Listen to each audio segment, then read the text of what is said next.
What is up, my loves? It's your girl Diamond, and I'm back with my own new review of the Belle Collective. As y'all can see, I did not review last week's episode.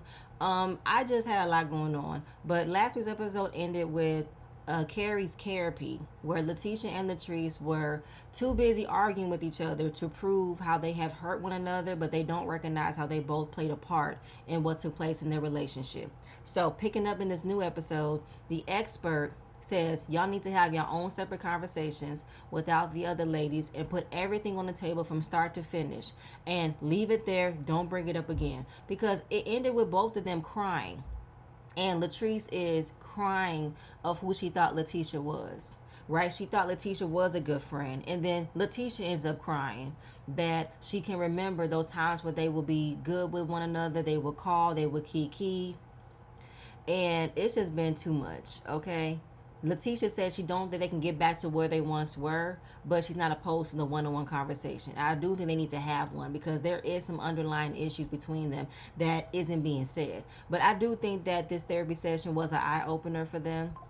And we're going to move on to the next scene. We got Carrie. Carrie is at her restaurant in Mobile, and she's just trying to hype up her restaurant as much as she can. Okay, she's creating content. She's putting out holiday drinks to spark up some interest. And she's just trying her hardest to keep this area afloat, right?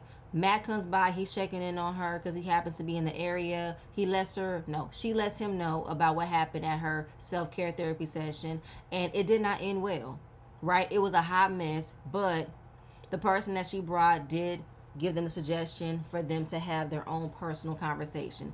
And they believe that maybe this is what they needed, because Matt and Carrie feel like they walked in a war. You know, Carrie's like, I'm trying to carry myself and be careful of walking through the mines, and I gotta agree. Y'all came in when there were already issues between Latisha and Latrice that they have continuously have figured out, gotten over, resolved, but then something else sets them back once again. And this is a good idea for them to have their own conversation for the sake of their relationship. And then Carrie is also talking about how she needs to have a real conversation with her business partner, Brittany, to talk about what is the future of this restaurant, and that there might be a conversation about closing down this location, which she's not ready to hear, but she needs to have this conversation. Matt is also talking about starting his own company. We know his background. He has played professional baseball, then he transitioned into being a scout and an agent. So for up-and-coming baseball players, he wants to be by their side, and he definitely represents minority baseball players. And Carrie is like, so you gonna jump ship? I'm sinking, and you want to jump in another ship? Like, how is that going to work? But Matt is all about creating his own legacy, leave something for his kids to be happy, to follow through. And the risk is motivating him to go out on faith. And starting his own company is what he wants to do. And he doesn't want his own kids to give up on their dreams. I mean, Carrie didn't give up on hers when she created her restaurant. And Matt is telling her, you got to deal with the losses, okay? It's not going to always be a game you can win. You got to keep trying. And he needs to prepare to have this conversation with the company he already is working with. And Carrie is like, I believe in my husband wholeheartedly. But she's having a hard time supporting him on this kind of decision because it is not the right timing. You know what I'm saying? But he needs to move quietly, move swiftly to make sure this is an easy transaction. And he made up the not impression, what's the word? The example of how a lion creeps up on a gazelle when he's about to catch his prey. That's how he needs to move. And I appreciate this conversation because Matt is trusting his wife's opinion. He's trusting with what she's got to say. He's not making decisions and telling her after he's made the decision. Because this is something that a lot of couples do talk about. Like, you're ready to leave what you've already been in and starting your own. That is a huge risk. That is something that I don't know we're prepared for. But you're never prepared to go out on your own. You're never prepared to jump into something you've never done before. And if Matt believes he has the capability to do it, I think he should. And Carrie is being honest about how she can support her husband and how she should support him. But I don't doubt that she is not going to support him. She is going to support him. She believes in him. And I love that. So then we move on. We have Latrice. Latrice at her doctor's appointment with Cliff, and she needs to get an understanding as to why she needs to have surgery. Come to find out, from getting blood clots, her fibroids came back. So they have to remove them. And maybe there's a connection with her fibroids coming back that could have led to her having blood clots. She has had them before, got rid of them, never thought they can come back, but is very thankful that nothing serious is going on with her. But she is still dealing with a lot. And then she talks to Cliff about possibly having to sit down with Lateshia, and she knows they need to have a conversation, but she's not sure if it will help. Cliff wants her to do it for the sake of the Bells, and I'm just like, Latrice, we need to get to the root of your stress. I think it's more than just your business. I think it's your relationship, and that you don't talk about your feelings. Like, every time you see Latrice in the scene, she's twitchy, she's nervous, she can't keep a straight face, and then she just bottles everything in. You need to let it all out. Let it all out. All right. Moving on from there, we got Lateshia. She is setting up to do her brand photo shoot for her talk show. And it's supposed to, get picked up by a network. And so for a flawless photo shoot with what she's already been dealing with Glen. So then her executive producer, Donald, he comes by just to check in. She's trying to wake up and get ready. But I've had a lot going on with me and Glen. And, me and Glen recently had a conversation that he feels like you want more than just a percentage. You want more from me. Like, Donald, do you want more from me? You don't want just a percentage? What you want from me? To be honest, though, I feel like, why did you tell him that?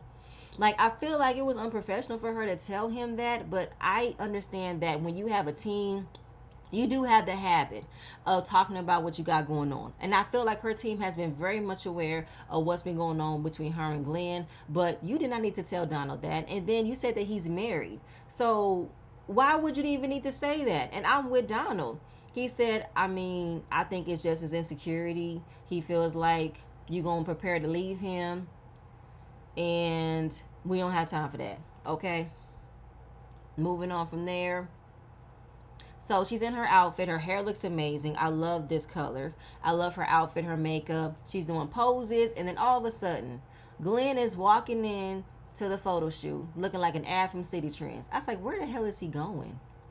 And he said he wasn't invited. He said we share locations.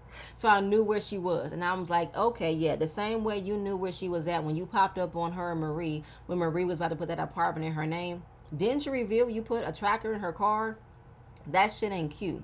That's stalker behavior. That's possessive. That's, I ain't got time for that. And does she know your location? Because I doubt you tell her where you're going to be at.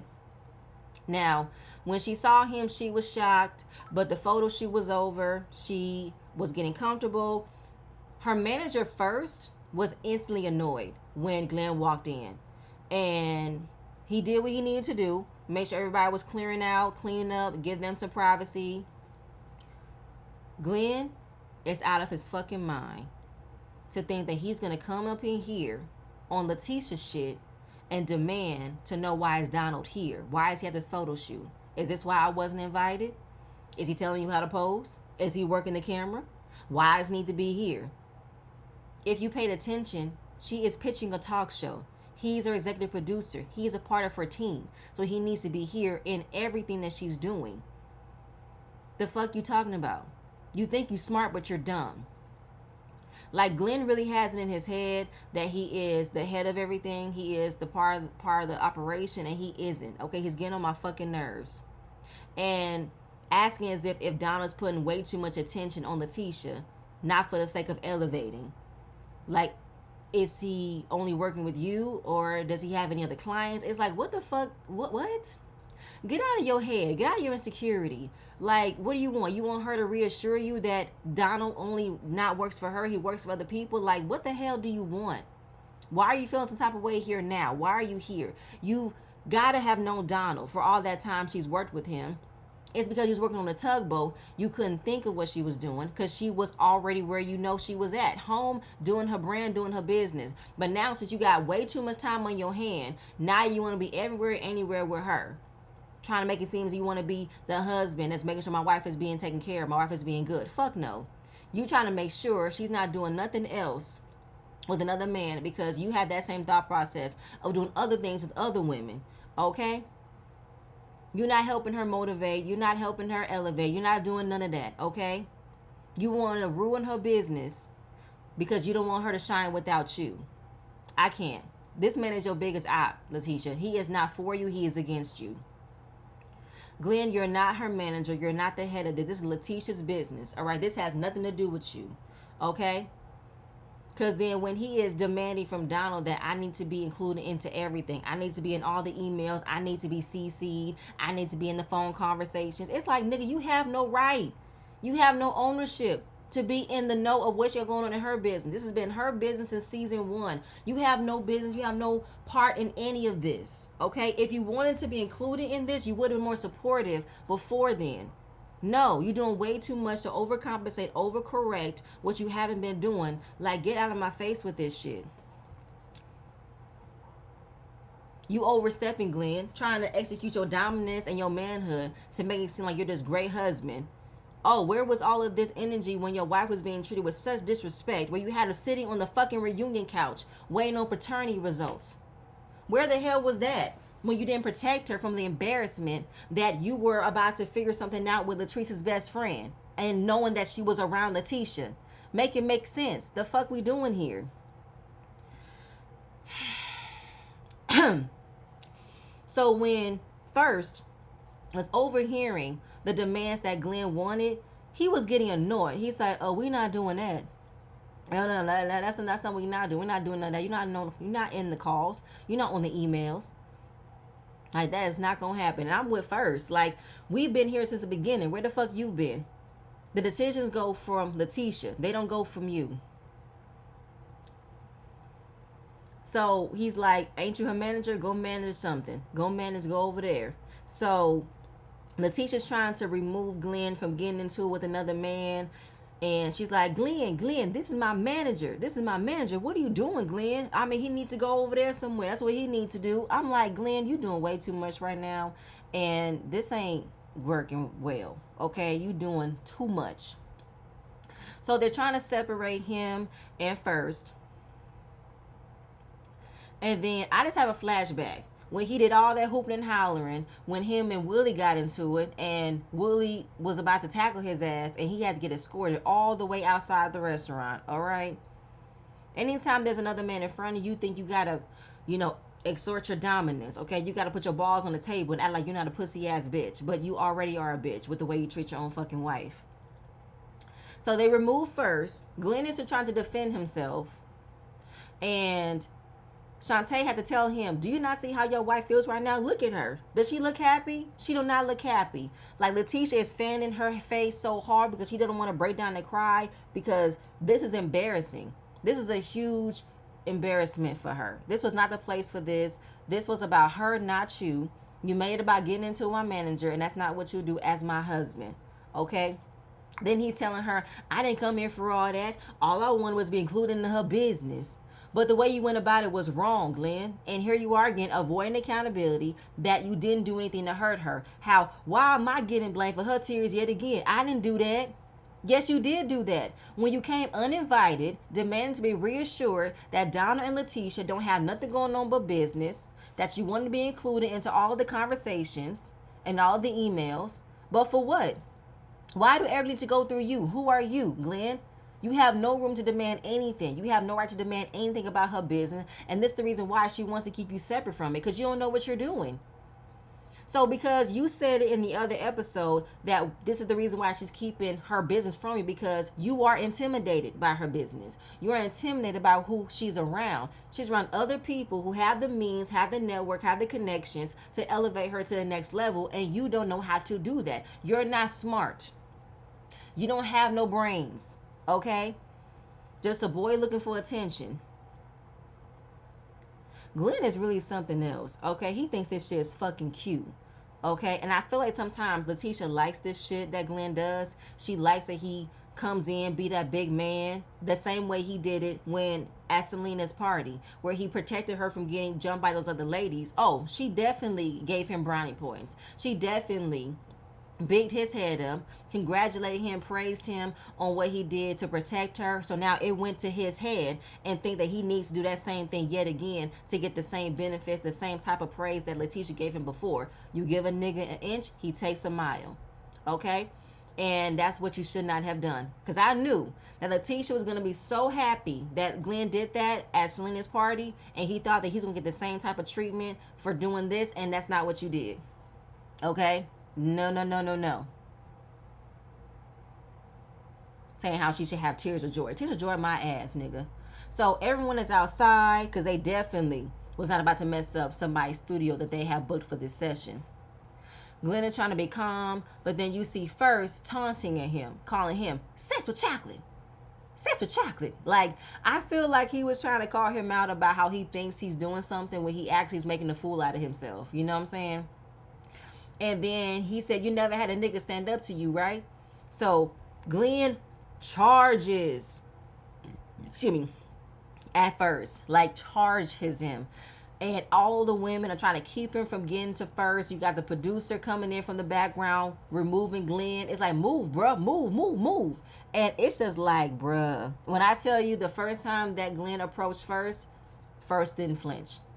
The second time Glen tried to get at First, First did not move. First didn't move. He's like, I'm not afraid of you, bruh. And I think that he knows what Glen has been doing because they all have been aware of what Lateshia has been dealing with him. But of course, being her team, they can't speak on how they feel. They got to allow for her to deal with this, allow for her to be dumb and stupid and still be with this nigga. And it's like, ooh, okay. And then I don't even know why you thought that First would be a pussy. Like, the man's carrying a backpack. There's no telling what's in that backpack. Like, he ain't no punk. I don't think he would have been a punk. I think he would have beat the shit out of Glen. All right. And he's still not taking accountability. He's not looking at the part that he's playing. He's like, I've always been misunderstood. I have my wife's interests at heart. I don't know why everybody else is coming at me with their feelings. Like, what did I do? You did way too much and made an ass out of yourself at Letitia's expense. That's exactly what you did. You did too much for no reason. And you're not even caring how this is making Lateshia feel because you want her to feel what you're feeling. What? Fuck out of my face with that shit, Glen. Get Glen out of my face. Like, this man has literally allowed for this reality TV thing to get into his head. Okay, now that he's not working away, he's more closer. He's able to film, and he's got into his head. He needs to do what he needs. He is doing what he thinks he needs to do to give us a show. You know what I'm saying? Give us what we wanting from him. We don't want shit from you. We want Lateshia to divorce your ass and leave. Okay, moving on. So we got Marie. Marie is doing what she always do. Elevate. Okay, she's opened up another methadone clinic. This is her 9th location. Congratulations to her.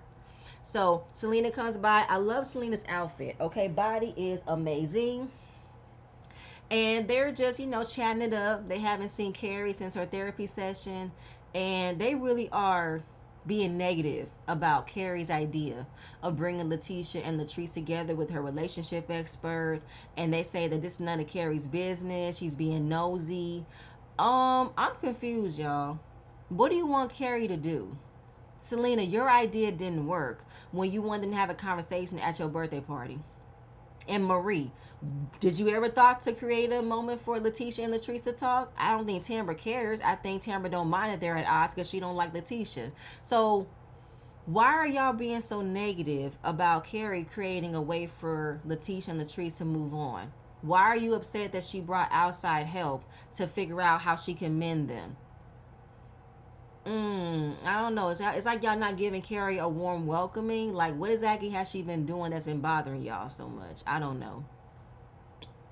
So then Marie is talking about Selena's wedding, how it's been a lot going on. And then Marie wants to give Selena some advice, about when she gets married, and that her and Mike need to not have separate homes because Mike has his own house, Selena has her house, and they pretty much cohabitate either one. But Mike majority spends time at Selena's house, and they both want to rent out their homes and buy their own home together.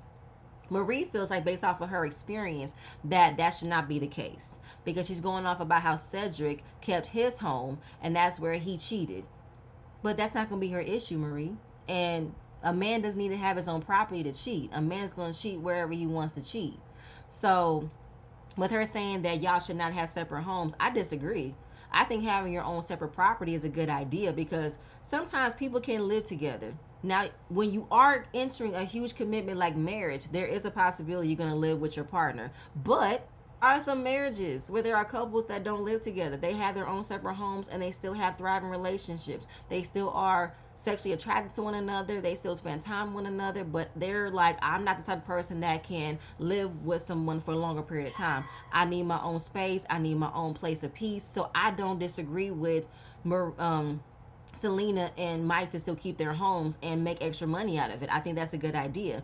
I feel like, Marie, you were projecting just a little bit with what you've been through with Cedric, but let's not get it twisted. Cedric has been a cheater, pumpkin eater since you've been with him, since you've married him. That's what you gave us the first season, and you took his ass back. So I don't think you have the right to give Selena any advice on anything. And Selena even caught it by saying, I don't know what you dealt with, but that's not going to be my problem.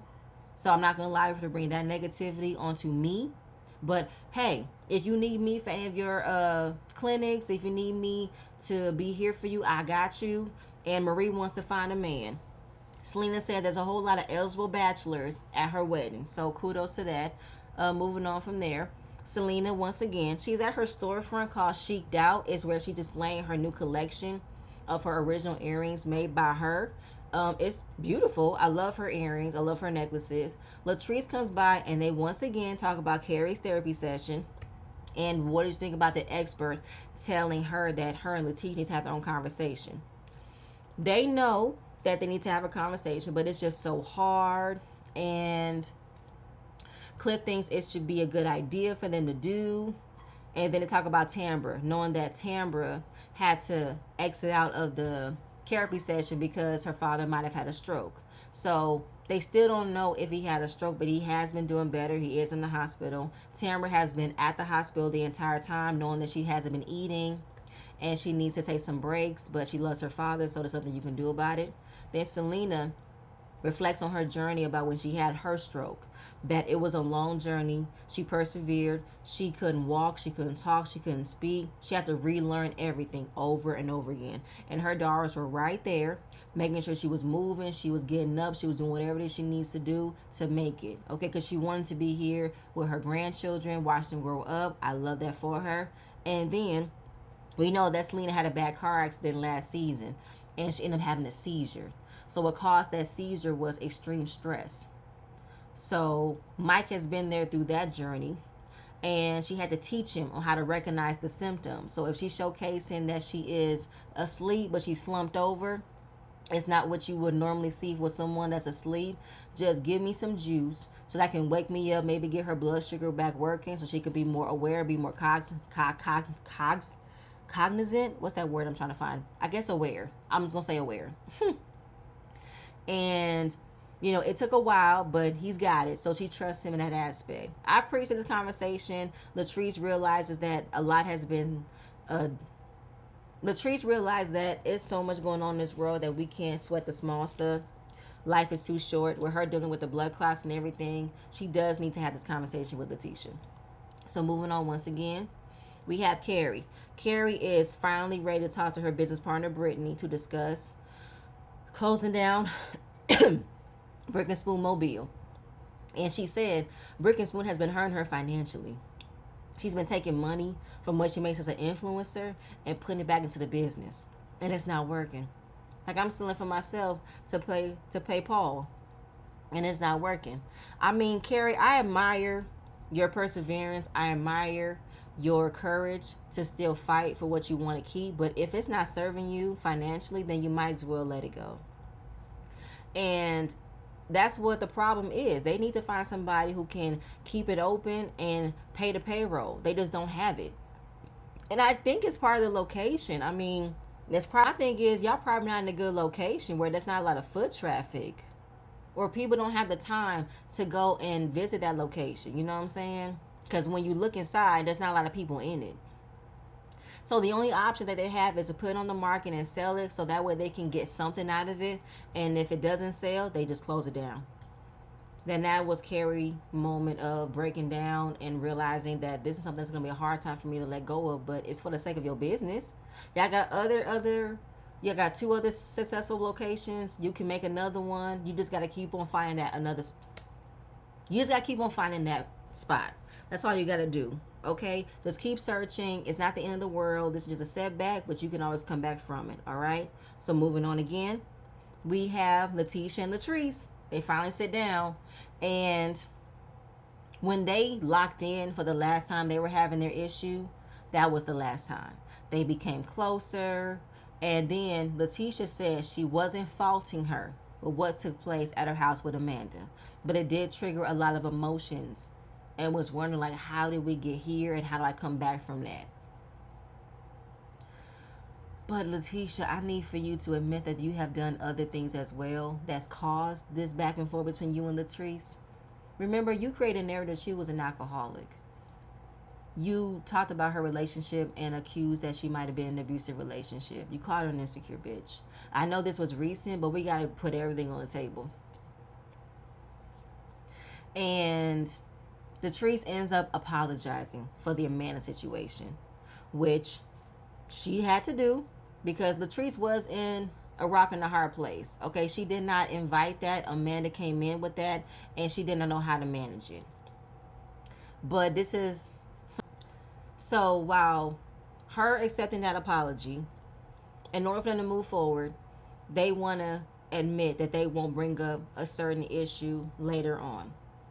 Latrice does not want it to be mentioned that she has something to do with the Amanda situation. Lateshia says okay. Lateshia also wants Latrice to accept that Latrice did not reach out to any of her ex-employees. Latrice took a pause, but she said okay.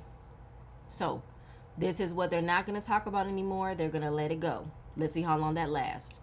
So then they decide to have small talk where Latrice is telling her about her blood clots and how she's on blood thinners, and she don't know how it happened. It was a huge health scare. And then Lateshia opens up about her sales pitch for her up and coming talk show. Then she talked about the video shoot that Glen popped up, and he wanted to be included in all of my emails. He wanted to be a part of the decisions. My manager first and him got into it. They almost came to blows in the parking lot. And Latrice is defending Glen about how he was right within his feelings and nobody should disrespect your man in front of you because I'm standing behind mine and he's your manager. He should not have done that. I feel like Glen is not absolved from his part because if you have saw from the beginning, he came in wanting the problem. He came in doing way too much. So first was reacting to his annoyance of why Glen is around. He was reacting to Glen's tiresome ways, Glen doing way too much to get a moment. So we have to address that he was in the wrong the entire time. His energy was off and first gave him that energy in return. But while this is the first step of them deciding to move forward, they want to come together and set up something for the Bells so they can come and address any other issues that have been lingering with the group because it's not just them. They all having problems. So this is a collective reset as they toast to. I said, okay, let's see how this collective reset lasts. But that was pretty much the end of the episode. There's nothing much to talk about. Glen needs to get a life. Glen needs to grow up. Lateshia, this man is not for you. He is against you, like I said before. And that's all I have. Please stay tuned for my next video, and I'm going to see you guys later. Bye.